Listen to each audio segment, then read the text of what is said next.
আমি এখানে আমগুলো পরিষ্কার জলে ধুয়ে টুকরো টুকরো করে কেটে নিয়েছি, একটা পাত্রে রেখে দিয়েছি। তারপরে এর মধ্যে নুন, লঙ্কা গুঁড়ো, হলুদ গুঁড়ো এর মধ্যে মিক্স করে দেবো।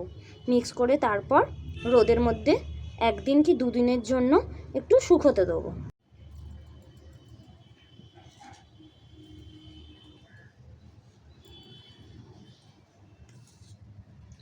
এখানে নুনের পরিমাণটা একটু বেশি পরিমাণেই দিলাম, আর নুন থেকে পরবর্তীকালে জল বেরোবে। এখানে যেহেতু 1 কেজি মতন আম রয়েছে, তাই আমি সেহেতু একটু বেশি হলুদের পরিমাণটাও দিলাম। আর ঝালটা আপনারা আপনাদের স্বাদ অনুসারে দেবেন, যে যেমন বাড়ির লোক যেরকম ঝাল খান সেরকম। এবার হাতটা আমি পরিষ্কার করে ধুয়ে নিয়েছি।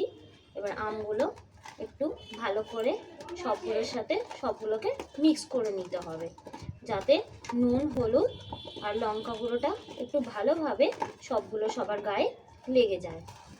এবার এরকমভাবে মিক্স করে নেওয়ার পরে এরকম রেখে দিলাম সাজিয়ে।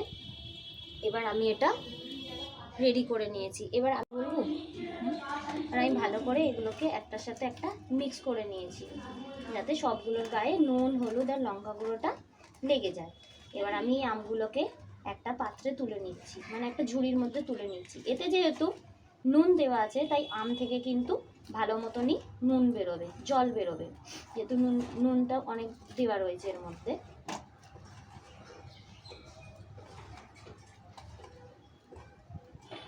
তলায় আমি একটা পাত্র নিচ্ছি, যাতে নুন থেকে জলগুলো বাইরে না পড়ে এই পাত্রটাতে পড়ে। এবার আমি এটা রোদে দিয়ে দিলাম।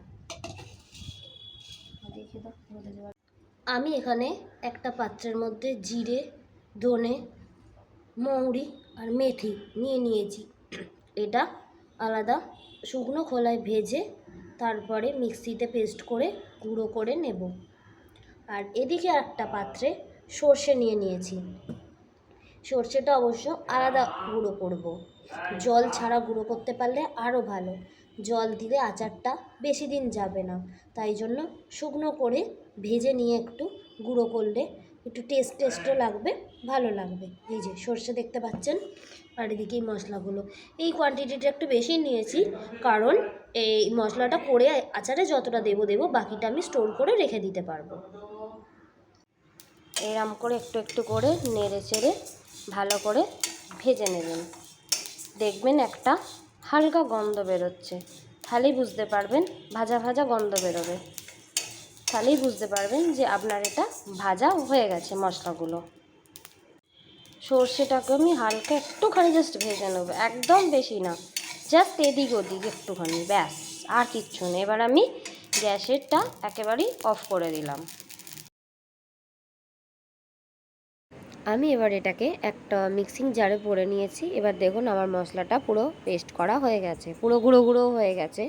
এবার আমি কোয়ান্টিটি বুঝে সেই অনুযায়ী একটা পাত্রে ঢেলে রেখে দেবো, কিছুটা রেখে দিয়েছি যাতে পরে আমি কোনো রান্নাতে দিতে পারি, যাতে স্টোর করে রেখে দিয়েছি। আর এই বাকি মশলাটা একটা পাত্রে ঢেলে নিয়েছি। অন্যদিকে গ্যাসটা একদম বাড়িয়ে দিয়ে একটা কড়াই বসিয়ে দিয়েছি, তার মধ্যে আমি পরিমাণ মতো তেল দিয়েছি। প্রথমে অল্প তেল দেবো, তারপর এবার মানে আচারটা মাখার সময় বুঝতে পারবো কতটা তেল দেবো। তেলটা হালকা উষ্ণ গরম করতে হবে, গরম করে একটা পাত্রে ঢেলে নিয়েছি। এবার পাত্রের মধ্যে প্রথমে এই আমগুলোকে দিয়ে দেবো, তারপরে ভাজা মশলাটা দিয়ে দেবো এবং সর্ষে গুঁড়োটা দিয়ে দেবো। এবার এটাকে কিন্তু খুব সুন্দর করে ভালোভাবে মাখাতে হবে, যাতে পুরো মশলাটা একটার সাথে একটা মানে গায়ে লেগে যায়। তারপরে এবার আপনি আপনার মানে যত ভালো রোদে দিতে পারবেন সেই অনুযায়ী রোদে দেবেন। যত রোদ খাবে তত কিন্তু আচারটা গন্ধটা ভালো হবে, আর মানে স্বাদটা খুব সুন্দর হবে। আর এখানে তো আমি নুনটা প্রথমেই দিয়ে রেখেছিলাম, তাই নুনটা দেওয়ার কোনো দরকার নেই।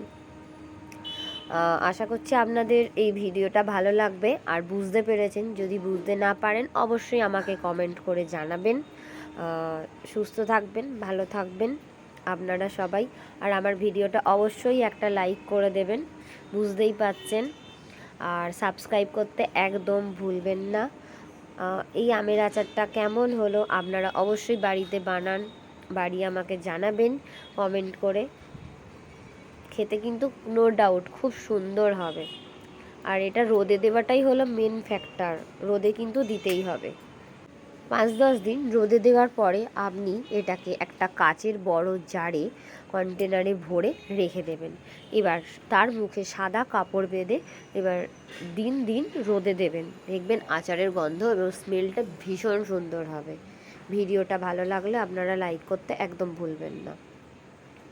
আর আমি এটা একদম নিজের হাতে বানিয়েছি। এবার বুঝতে পারছেন আচারটা কেমন হয়েছে। হ্যাঁ, দেখতে কিন্তু যথেষ্ট অপূর্ব সুন্দর হয়েছে। এবার আপনারাই বলবেন। সকলেই আমাকে সাপোর্ট করবেন প্লিজ, আমি এখানে নতুন তো তাই জন্য।